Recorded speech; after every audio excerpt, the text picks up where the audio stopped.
Hello everyone, good evening and welcome to another session of Karwaan Online History Festival Season 2. I am Ishan Sharma and today I am joined by Kaveri Ponnapa ma'am. Kaveri Ponnapa is an independent writer and author based in Bengaluru. She took an honors degree in English literature at Lady Shri Ram College, Delhi, followed by a master's degree in Social Anthropology at the School of Oriental and African Studies, London, graduating with distinction. So she has been writing extensively on food, wine, travel, art, and heritage for leading publications for over 3 decades. Her articles have been published in UpperCrust, BBC Good Food, the Taj Magazine, and many others. She has also written on a wide range of subjects, including travel, design, and culture for Times of India, Deccan Chronicle, Indian Design and Interiors, Swagat, Namaskar, and Discover India. Kaveri has written a monograph, The Expediency of Colour, on the artist Rekha Rao Hebbar. Kaveri has been contributing editor at Food Lovers magazine. She has held a session on the art of food writing hosted by Food Lovers magazine in Bengaluru and participated in panel discussions on the subject of food and identity at Goa Arts and Literature Festival in 2014 and 15. In September 2013, Kaveri completed work on an extensive project documenting the history and culture of the Kodagu people. The Vanishing Kodavas was published by Eminence Designs. The book documents the story of the Kodagu people in their own voices, supported by a parallel, rich visual narrative, which has proved to be an invaluable documentation of a very small community under a great pressure to maintain their identity in a rapidly changing world. Today, talking about Chikka Virarajendra, the last king of Kodagu. Welcome to the session, ma'am, and over to you. Good evening, and thank you very much, Karwaan, for having invited me to speak this evening. And special thanks to Ishan for having very patiently guided me online, and you're going to be helping with the slides as well. I'm Kaveri, and I'm going to be speaking about Chikka Virarajendra, the last king of Kodagu. The material that I will present today is from my book, The Vanishing Kodagus. The book is an extensive cultural study of the Kodagu people, and Chikka Virarajendra's story forms a part of this book. It's a fascinating and tragic story, and in many ways, it's the story of Indian kings whose lives collided with the East India Company. It is also a compelling piece of history, one that needs to be viewed from a fresh perspective, not least because history was very unkind to Chikka Virarajendra. Towards the end of his rule, the British accused him of terrible crimes, of mass murders and misrule and all kinds of terrible allegations, which were never brought to court or substantiated. The allegations were never substantiated in any way. And his kingdom was taken away from him, and he was sent into exile. And to a large extent, this is the impression that remains of him, a view that has not been reviewed. So this is the story of his fight for justice. Now, to place Chikka Virarajendra in the context of where he came from and the very long journey that he would make over the course of his life, I will begin with a very brief background of Kodagu, also known as Coorg in its anglicized form. It is a rugged hill region in the Western Ghats. It was annexed by the British in 1834. In 1947, Kodagu became an independent Part C state. And finally, in 1956, it merged with Karnataka, and it is now the smallest district of that state. We don't have too many historical references to Kodagu until the mid-16th century. But what we can infer from inscriptions that have been found in the region is that it was held by a confederation of hill chieftains who owed political allegiance to the bigger powers that surrounded the region. In the records of Vijayanagar, Kodagu is referred to as an outlying, wild and neglected jungle district. And I think this just about sums up why the neighbors were not particularly interested in Kodagu. Now, the hill chieftains were very militaristic, and the time that they didn't spend in fighting wars, they spent feuding between themselves. Maybe have slide 10, please. So the people themselves were quite unique, the Korwa people, in the sense that they were so different from their neighbors in their religious and social practices and their way of life, and even the way they looked, that it is believed that they probably migrated from elsewhere and settled in these hills. Now, whatever their origins, in the 16th century, they lost their independence finally. The Haleri dynasty was established in Kodagu by a line of Hindu Lingayat kings from North Karnataka. They ruled until 1834, and Chikka Virarajendra was the last reigning king of this dynasty. I'm going to try and give you an idea of the kind of court that was established in Kodagu. The kingdom was agriculturally very rich, but it remained very rustic, and the court was spare and quite austere. The uniqueness of the place was its stunning natural beauty, which the people did everything to preserve. The wildness of it was very valuable to them. Maybe have slides 2 to 7, please.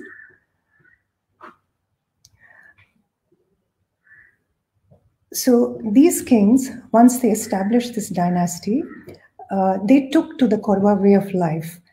They enjoyed sporting activities, hunting, shooting, riding, and they took wives from prominent Korwa families. So they became very much a part of the society there. Now, the fort at Madkeri, as you can see, is quite rugged and simple, but in its time, it must have been fairly picturesque with the king's Siddhi African bodyguard, Ethiopian bodyguard, and the local Korwas themselves, quite distinctive in their costumes and carrying their distinctive arms.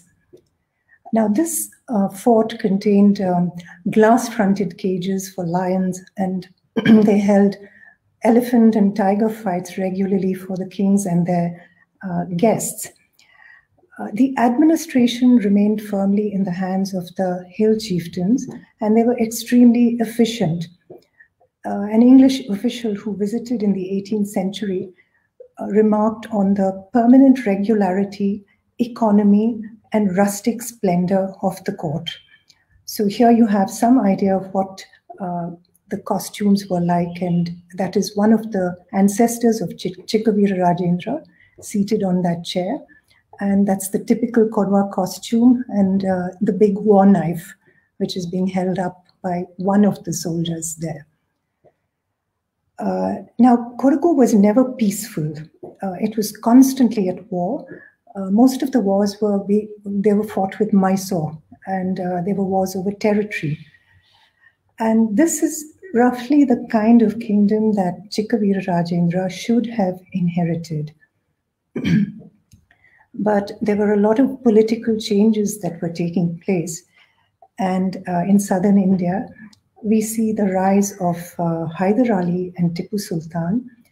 And simultaneously, we see the East India Company grappling for power in southern India. All of a sudden, obscure little Kodagu is flung into the limelight. And this is because it's strategically very well located to offer easy access from the plains of Mysore to the west coast. And both Hyder and Tipu were very keen on establishing a naval base, and so were the British. Now, once the East India Company come onto the scene, they realized that Kodagu has already fought many bitter wars with Hyder and Tipu. So the East India Company realized that they have a mutual enemy in Tipu, and they actually approach one of Chikka Virarajendra's ancestors, and a treaty is signed between Kodagu and the East India Company, and they become allies. During the Third and Fourth Mysore Wars, Kodagu provides substantial logistical and other help to the East India Company. And of course, Tipu Sultan is defeated. If you look at the correspondence at this time, the British are absolutely delighted with Kodagu, and there's a lot of appreciation expressed in their correspondence. At this stage, I'd like to just mention a financial transaction that takes place, because this has great bearing on Chikka Virarajendra's later life. The East India Company is friendly enough with the Haleri kings to approach them for loans of very large sums of money. This money is invested in East India Company bonds in the names of the Haleri rulers. And the interest of this is paid to various members of the royal family. We'll come back to these bonds a little bit later. So by the time Chikka Virarajendra comes to the throne, it's a very different political scenario. Tipu is dead, there's peace, there are no more wars with Mysore, and the British are extremely powerful. There's a resident at Mysore, and this young man, he's just 20 years old. Maybe have a slide, please. 11, slide 11. This is a rare image of the infant Chikka Virarajendra. He must have been a few years old. So his position is very well established as an independent ruler and ally of the British. Now, this young man has never fought a war in his life, and he just plunges into outdoor activities, shooting, hunting, riding, and athletics, which he loves. And he leaves the administration of his kingdom in the hands of the 12 chieftains. He is described by a British visitor as a graceful and fearless horseman and an unerring shot. Another English general who visits Kodagu at this time calls him a mild and inoffensive young man. A few years into his reign, Chikka Virarajendra falls seriously ill, and the East India Company sends a surgeon, Mr. William Jefferson, to tend to the Raja. Now, this is lucky for us because he leaves us a very good account of his interactions and impressions, interactions with and impressions of the king. Jefferson describes him as of middle size, very proud of his athletic excellence, and he mentions that he has an air of dignity and command about him. More importantly, Jefferson actually rides out into the Kodagu countryside with the king, and he gets an opportunity to see the administration of the kingdom. And he notes the great kindness and consideration that the king shows to his subjects, and how he makes himself very accessible to them. And they, in turn, they openly display their loyalty and their affection. Now, having grown up in very close association with the British, this young king has acquired a taste for English pastimes. And Jefferson describes him as a good draftsman with an excellent ear for European music. And he even has a very good European orchestra at his court. Maybe have slide 8, please. So during the reign of Chikka Virarajendra's father, this two-storied guest house, now this is just an artist's impression, two-storied guest house has been built exclusively for the entertainment of European visitors. It is furnished in the European style with Venetian blinds and settees and card tables. And the young king continues this tradition of entertaining the British lavishly. As you can see, they have very close and cordial ties. And yet, within a very few years, this same man would be maligned, his kingdom taken away, and he would be exiled and branded a foolish, wicked, and cruel tyrant. So let's see what happens to the relationship. Everything seems to run very well until 1833, when the king crosses swords with the resident in Mysore, Mr. Casamager.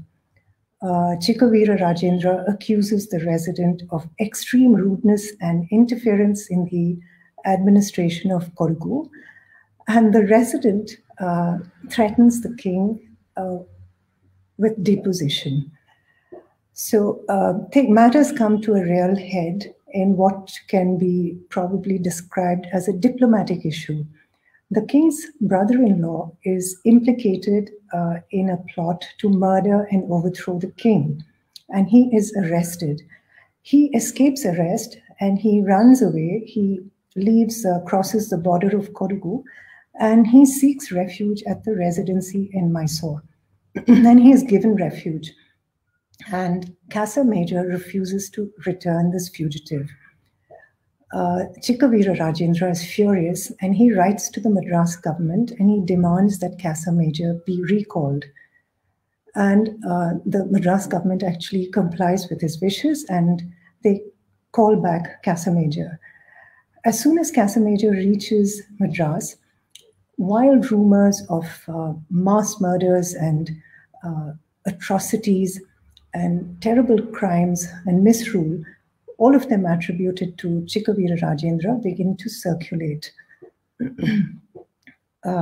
If you read the official correspondence, you will see that there seems to be a very high dependence, especially in the more senior ranks of the company officials, to rely on Casamager's testimony, to the extent where even the more moderate voices of other company officials are just drowned out. But you can see the relationship just falling apart from here. At this point, William Bentnick writes a letter demanding that the king should be brought to reason or submission. And the British begin warlike preparations.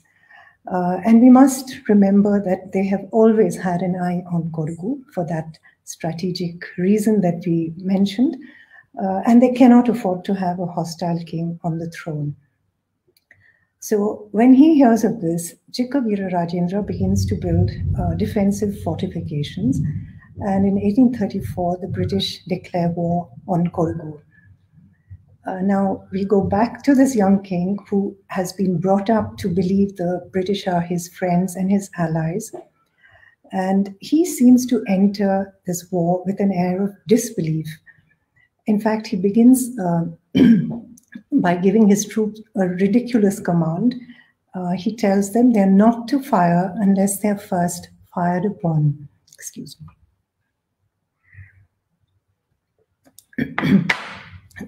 So despite this ridiculous order, in the first three engagements that the British fight, the losses are very heavy, and in 2 or 3 places they're completely beaten back by the Karwaas, who fight very fiercely. But the king hasn't finished taking disastrous decisions. At this stage, he's deep in the heart of the Kodagu countryside. He's at his hunting lodge, and he has left his capital in the hands of 2 of his senior trusted divans, 2 of the chieftains.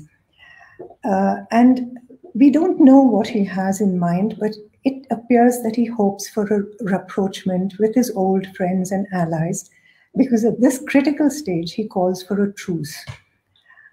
But what he hasn't realized is that his 2 divans have decided to betray him. One of them holds the fort, and the second one marches out of Kodagu, beyond its borders, to where the British are encamped, and he surrenders to them. And then he leads them back to Madikeri, the capital, and the British flag is hoisted at the fort. When Chikka Virarajendra hears of this, he travels up to Madikeri, and we can just imagine his shock and disbelief when, on arrival, he, his queens, and his entire family are stripped of all their valuables. The women are allowed only the jewels they're wearing. And without any further talks or discussions or delay, they are all placed under arrest. Contemporary accounts of this event record that the king looked completely dazed and confused, and he certainly had no idea that he was going to lose his kingdom. And at this time, despite the fact that there's a truce that has been declared, the East India Company loot the Madikeri treasury of about 17 lakh rupees and all the valuables that were there. And there's worse to follow, because although Chikka Virarajendra has a young son and heir, Kodagu is unceremoniously annexed. And the British announced that the king and his family are to be exiled to Vellore. Now, when they hear this, the Kodwas, who've had a long and loyal relationship with the Haleri kings, they make a very emotional representation to the British. They present a signed petition, and it has signatures of 400 senior officers of the king's administration, in which they declare that they are very happy with their king, and they don't want to see him leave their land. They wish him to remain in Kodagu, even if the British insist on stripping him of his powers. But not only is this petition rejected out of hand, the British say that it has been coerced out of the people by the king himself. This is, never mind that he's under arrest in their custody. So he is sent away to Vellore. But just 3 years later, in 1837, the British face an armed rebellion against their rule in Kodagu, which they barely managed to suppress. This makes them very jittery. They are afraid that the Kodwas might rally around their king again. And they now decide they're going to send him off to Benares, which is considered suitably distant from Kodagu. So here he is in Benares. He's forbidden any communication with his people, and he's cut off completely from his kingdom. There are a few prominent Kodwas who have followed him into exile, including the commander-in-chief of his army, but they soon return, and all his connections with his land and his people begin to fade. Now, Chikka Virarajendra spends 17 long years as a political prisoner of the British. Of these, about 14 years are spent in Benares. And by this time, his family has grown quite big. He now has 7 sons and 5 daughters. And they're all living on a miserable pension, which is being doled out by the British. And all this while, of course, there's the unresolved issue of the Haleri bonds, the bonds we spoke about earlier. Chikka Virarajendra does everything in his power to retrieve this money. It's about 8.5 lakh rupees, if I'm not mistaken, and he has full legal rights to this money, but the East India Company just turn a deaf ear to all his petitions. Now, there was so much negative propaganda about the king. I'd just like to read out 2 very starkly contrasting accounts just to show you what he was up against. The first account is, it's been written by Monsieur de Warren, a company officer who escorted the king into exile from Kodagu. He writes this: "He is a small young man, short and stocky, very ill-looking, a Jewish beard, Nose of a parrot, eyes of a bird of prey, something ferocious and ignoble, giving a most disagreeable impression. And it goes on like this. Robert Montgomery Martin, a civil servant who met him some time later, writes in his diary, figure small but very compact, nose aquiline, eyes prominent, mouth full, and expression of features good, manners those of high breeding. So these are some of the impressions we get of Chikka Virarajendra. We also get a picture of his life in Benares from the accounts of officers who come into close contact with him and who are completely won over by him, by his manners, by his character. And one of the most unstinted accounts is from Colonel Carpenter. He was the agent of the Governor General of India in Benares, and he had custody of Chikka Virarajendra almost the entire period that he was prisoner in Benares. So he writes of him, calling him the perfect specimen of an innate gentleman, naturally reserved and shy, with many good and amiable qualities. Maybe have slides 12 and 13, please. One of the most valuable accounts of the king's time in Benares comes to us from the Russian aristocrat and artist and traveler, Prince Alexei Sholtikov. Now, Sholtikov had actually visited Kodagu just after it was annexed. And then he goes to Benares where he meets Chikka Virarajendra.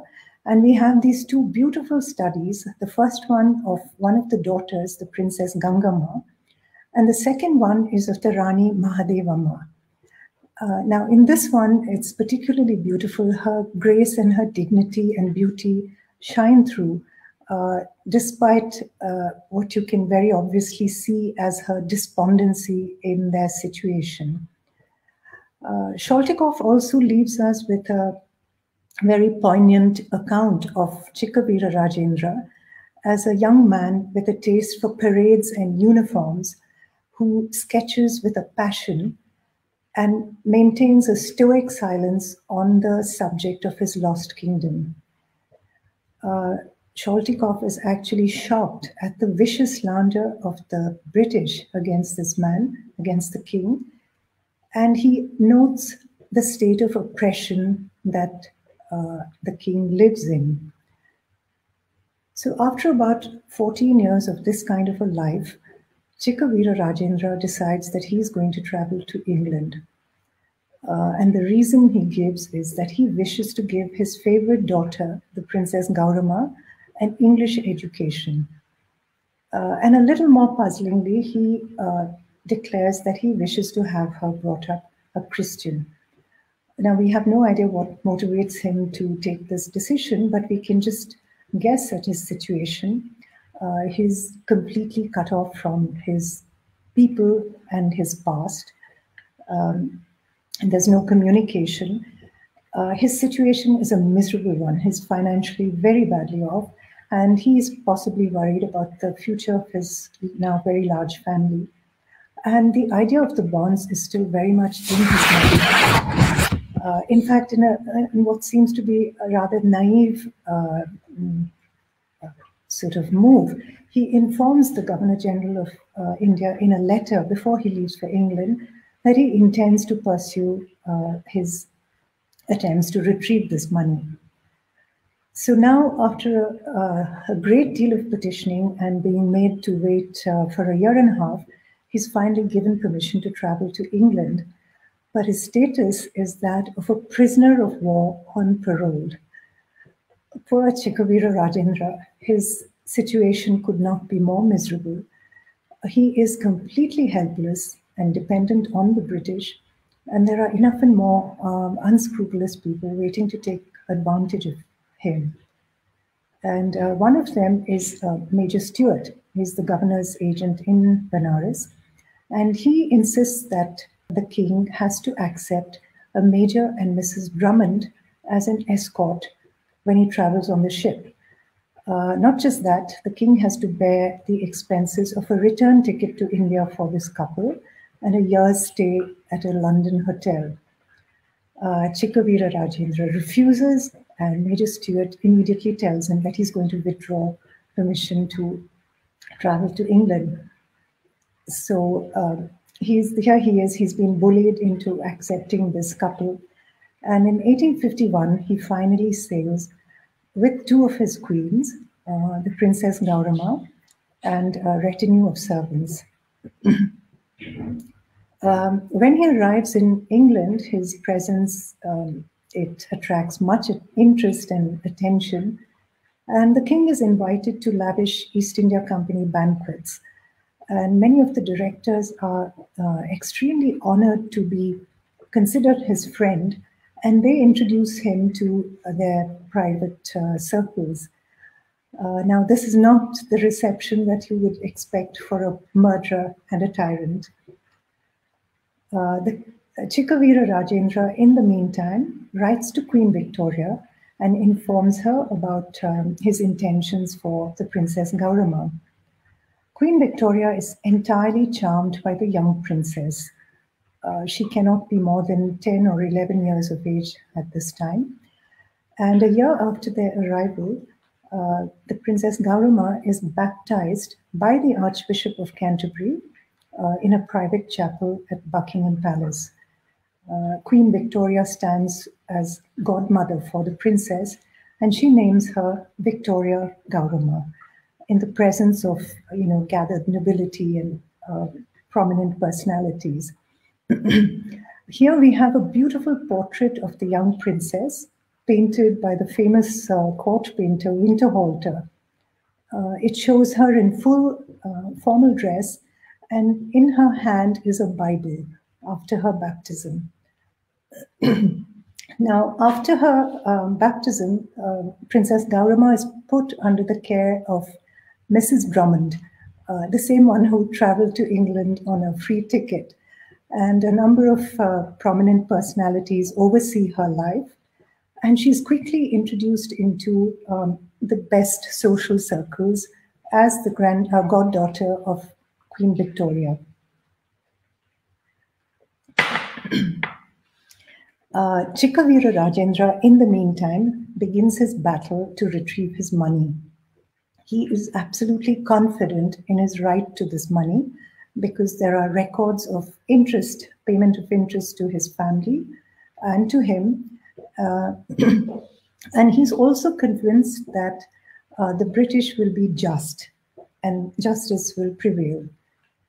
But the East India Company just completely refuses to hear his petition or to acknowledge his claims. At this stage, Chikka Virarajendra does something quite extraordinary. He files a suit at the court in Chancery against the East India Company. Now, you can only imagine the sheer courage and conviction it must have required. Here is a prisoner of war from a very tiny and very faraway kingdom, and he is challenging an extremely powerful entity, the East India Company. And the directors of this company are, again, extremely powerful individuals, and many of them are members of parliament, the same parliament where his case will be debated. The directors, of course, are absolutely incensed when Chikka Virarajendra does this. And the first thing they do is they withdraw the miserable little monthly allowance that he's been living on in England. And they start a vicious propaganda campaign to malign him. The same old charges which are never proven of murder and misrule come up again. But by now, his case has attracted a lot of publicity and attention, and people are absolutely shocked at the actions of the East India Company. And Thomas Milner Gibson, the politician, makes an appeal in the House of Commons, and the company are forced to restore this allowance. Robert Montgomery Martin, a civil servant at this stage, writes quite accurately that the intention of the company was to starve the king and his family into compliance. He also records the extraordinary courage, resolution, and calm with which the king stands his ground against this terribly powerful company. And he speaks of his dignity in the face of the cruel propaganda that is directed against him, and the calm and rational manner in which he personally defends himself. Here he is right in the stronghold of the East India Company, and he is able to stand up to them. And there's an air of sincerity and conviction in his writings and his words at this time, which is very difficult to ignore. And it speaks of immense grace. We get a fleeting glimpse of his life in England during these very hard times. Maybe have slide 15, please. This is a rare picture, I think, of Chikka Virarajendra and his daughter, the Princess Gaurama, in England. At this time, he spends his time sketching and sometimes playing the violin. And he tries very hard to maintain his superb physical fitness by engaging in martial exercises with members of the Life Guard. He's carried his Kodagu war knife to England. So his case has garnered a lot of support from Englishmen, and a powerful debate takes place in Parliament, led by the Marquess of Clarencade. Meanwhile, a parallel story is playing out. The Princess Gaurama is struggling to make sense of her life in England. She is flung between excessive attention at glittering court functions and balls and concerts and trips to Europe, and being relegated to the lonely Victorian schoolroom under extremely strict guardians. At this stage, Mrs. Drummond calls her childish and backward and gives up her guardianship. And this young princess, over the course of the next few years, would be shunted from one English family to another. At this point, Queen Victoria herself intervenes, and she approaches Sir John Logan, who is the guardian to Maharaja Duleep Singh of the Punjab. And Lady Logan takes Princess Gaurama under her wing. So while this case of Chikka Virarajendra is raging in Parliament, something of the East India Company's propaganda seems to stick with Queen Victoria, because she tells Lady Logan at this stage that she does not wish, or she wishes to discourage communication between Gaurama and her father. Now, you can imagine what a cruel dilemma this places the young princess in. She has to choose between pleasing Queen Victoria and the father who absolutely dotes on her. So she contrives to resolve the situation by forgetting her own language, so that she needs an interpreter when she speaks with her father. And Lady Logan remarks that she becomes very indifferent and shows very little feeling towards her father. There's a further complication in her young life, because Queen Victoria is completely taken with arranging a match between Princess Gaurama and Prince Maharaja Duleep Singh of the Punjab. Now, a lot of letters are exchanged with prominent personalities, and the matter is discussed between the Queen and a lot of important people. And the two young royals are very aware of these plans. So you can imagine Gaurama's shock and embarrassment when, on a trip to Europe, Duleep Singh publicly and emphatically rejects her, calling her an unsuitable partner for marriage. Meanwhile, the king's case has gone on. He's garnered strong support, and there's a lot of momentum to it. And he might just have won it when he has a stroke of absolute bad luck. Because of the events of 1857 in India, the East India Company reverts to the crown, and the entire his status has changed. It's a terrible blow, but he still does not give up. On the 8th of July, 1858, he makes one last direct appeal to Queen Victoria. Chikka Virarajendra writes to her only to be rejected and to be told that now his case would be referred to the Governor General of India. He's just 1 year too late. A year after this final appeal, Chikka Virarajendra dies in London. He's a sad man, broken by years of humiliation and injustice meted out to him by the British. And he's also alienated from his beloved daughter. He has traveled all the way from Kodagu, and he has fought his battle for justice to the end. Fortunately, he does not live to see the tragedy of Princess Diana's life. As he lies dying, his house is stripped of valuables and jewels, and one of his queens attempts to take her own life by poisoning herself. His body is encased and it's placed in a coffin in an unconsecrated tomb in Kensal Green Cemetery. And when it is finally shipped out to Calcutta, his two queens and his retinue leave with it. And the Princess Gaurama is left completely alone in England. But the British haven't finished with Chikka Virarajendra. They have one final insult for him. They deny permission for his body to be interred in the tombs of his ancestors in Kodagu.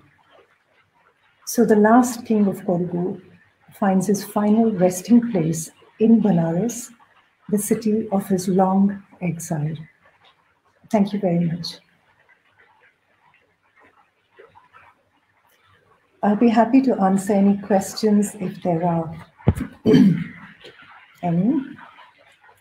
Thank you, ma'am, for this wonderful lecture, it was a very engaging lecture, and I think it was very unknown. It is still very unknown, and I think there must be some attempts to, promote the history of Kodagu, Kurg. So I think now the question would be, what happened to Kodagu after the, British takeover? When they took over Kodagu, what happened to that place? Well, Kodagu actually, I think the first thing that the British did was, of course, take control of the administration, and they used more or less the same, system that had existed there for centuries. But one of the things that consistently they kept up was this propaganda against Chikka Virarajendra. And it's quite shocking to see how much of it filtered down into folk history. And for instance, I myself was brought up believing that he was a tyrant and, a mass murderer. It's only when I began researching that I realized that there was a completely different story to it. The other thing that they did was they, as I had mentioned, the local people had maintained this, the natural beauty of Kodagu. The British introduced coffee plantations for commercial purposes. And what they did was they really stripped the forest wealth of Kodagu. There were thousands and thousands of acres of forests which were cut down for coffee plantations. And coffee was introduced by them. And to this day, this is what dominates the economy of Kodagu. So in a way, British changed the narrative of history of Kodagu.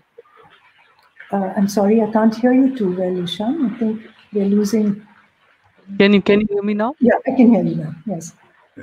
So in a way, British changed the narrative of history of Kodagu. And they did indeed.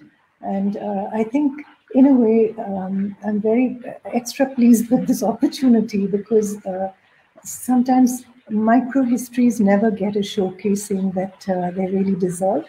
And if you look at most contemporary accounts, even now, they just blindly refer to him as, the tyrant king. And I think it's time that the narrative is viewed from a different perspective. Mm, yes. So, after the death of Chikka Virarajendra, what happened to his daughter in London, in England, Princess Gauramma? Well, I'm really glad he didn't live to see what happened to her because she had a very tragic life. She, as I said, she was under very strict guardians, and she managed to get into all kinds of scandals in Victorian England. It was very sad. She was terribly lonely, and just to give you an example, on one occasion, she's found in her petticoats in the arms of George Christmas, who's an under butler, I think, and she keeps getting into these kind of scrapes. But Queen Victoria is very sympathetic towards her, and she keeps supporting her, and she keeps sending her to Europe to, just to tour and just have a change of scene. But finally, it's Maharaja Dilip Singh who arranges, in a way, a marriage for her. He introduces her to Lady Logan's brother, Colonel John Campbell. He is 30 years Gaurama's senior, but they get married. He's already a widower with children. And Gaurama has a little baby daughter, Edith Victoria Gaurama.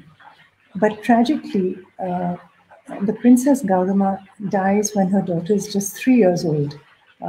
She's only 23, the mother's only 23 years old, but she has tuberculosis and she dies. And Colonel John Campbell abandons this little daughter and he runs away with the Kodagu crown jewels. That was Gaurama's inheritance. So he takes all these jewels and he disappears. So that's it. So that's very tragic. So there's somebody is asking a particular book on this topic. I think The Vanishing Kodavas is a great book to get, and I don't think there is much research done on this part of India. So I think somebody is asking for a particular book on this topic. Yes. So I think there's only your book that is must read for this, The Vanishing Kodavas, and there's not much research happened on this. They never researched much on this particular part of India. No, in fact, my book, The Vanishing Kodwas, it contains a lot of new material, a lot of new ethnographic material, and it's an extensive documentation of the social, religious, and cultural practices of the Kodwa people. And in a way, it is, I have to say, it's a valuable documentation because there's a lot of photography to support it. And this is something I spent about 15 years in the field, making all this, this kind of documentation. And a lot of what I witnessed has already changed. So it is, yes, it is an extensive documentation. I think I would like to recommend the viewers to go to her blog, the food blog, especially the food table. I was very tempted by the images and the recipes she has posted. So, in the end, I would like to know the process of writing this particular book because there's not available resources.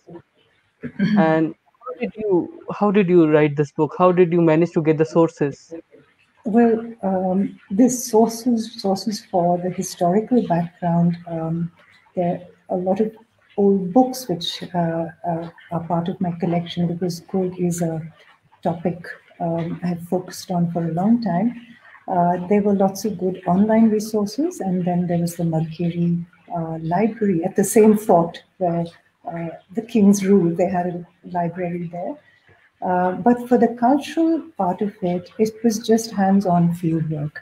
I was in the villages of Kodagu, traveling, talking to people, meeting people, and attending dozens and dozens of festivals and ceremonies and documenting it all and putting it down in a coherent fashion.